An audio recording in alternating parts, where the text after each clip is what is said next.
محاسن شاعری کی کلاس میں میں یہ حیدری آپ کا استقبال کرتا ہوں۔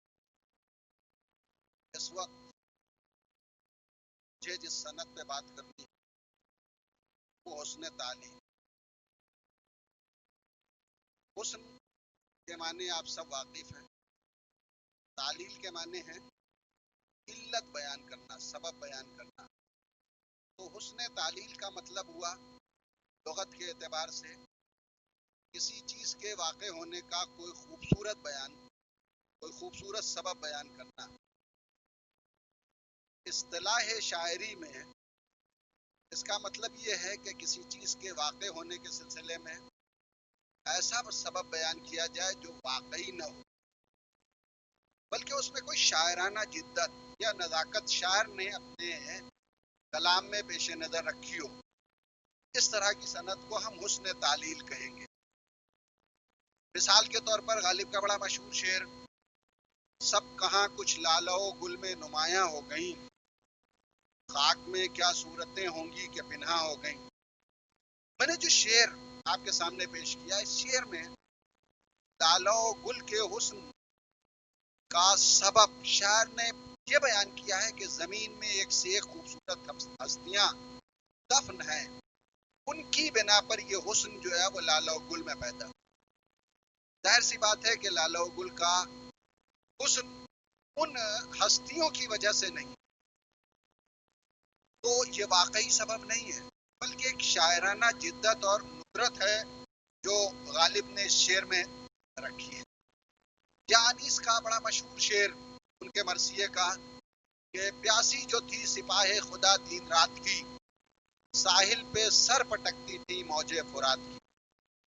دریا، سمندر، تالاب، اس میں جو پانی ہے یہ ہوا کے ساتھ جو ہے وہ لہریں لیتا رہتا ہے، اور یہ لہریں زمین سے جو ہے وہ کناروں سے ٹکراتی رہتی ہیں، دریا اور سمندر کی۔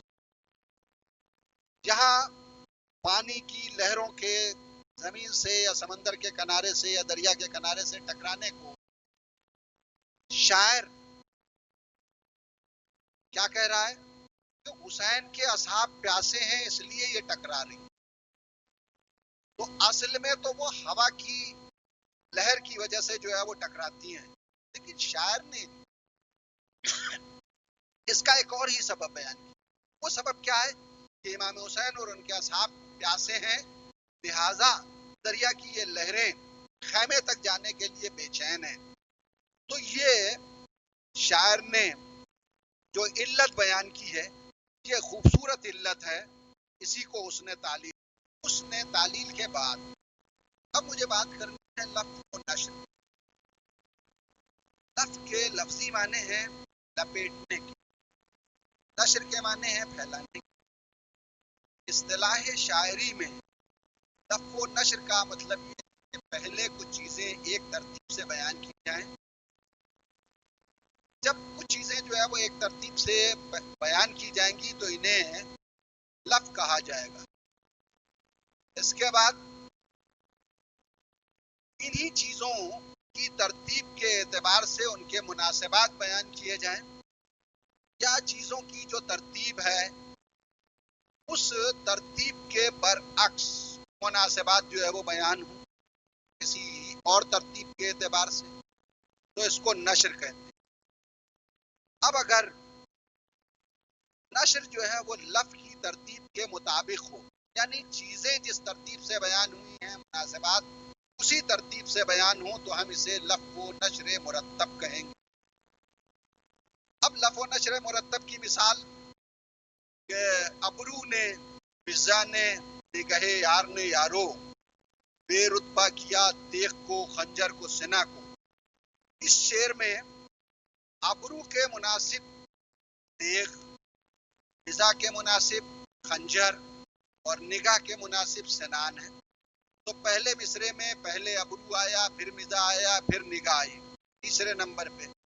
اسی کے حساب سے مناسبات جو بیان کیے، تو ابرو کے مناسب جو ہے وہ تیغ پہلے نمبر پہ آیا، فضا کے مناسب خنجر دوسرے نمبر پہ آیا، سنان کے نگاہ کے مناسب سنان تیسرے نمبر پر آیا.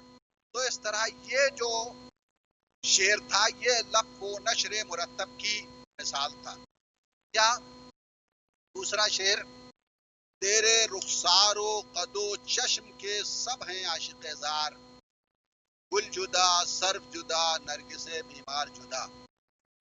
اب اس شعر میں بھی شاعر نے معشوق کے رخسار کی، اس کے قد کی، اس کے حسن کی، اس کی آنکھوں کے حسن کی تعریف بیان کی ہے.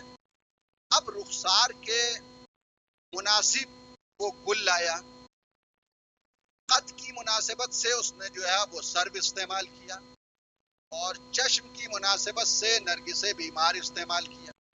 تو یہاں اس شعر میں بھی آپ دیکھتے ہیں کہ جس طریقے سے اس نے چیزوں کا بیان کیا ہے، معشوق کے اعضاء کا بیان کیا ہے، ان اعضاء کے مناسبات اس نے اسی ترتیب سے جو ہے وہ بیان کیے ہیں.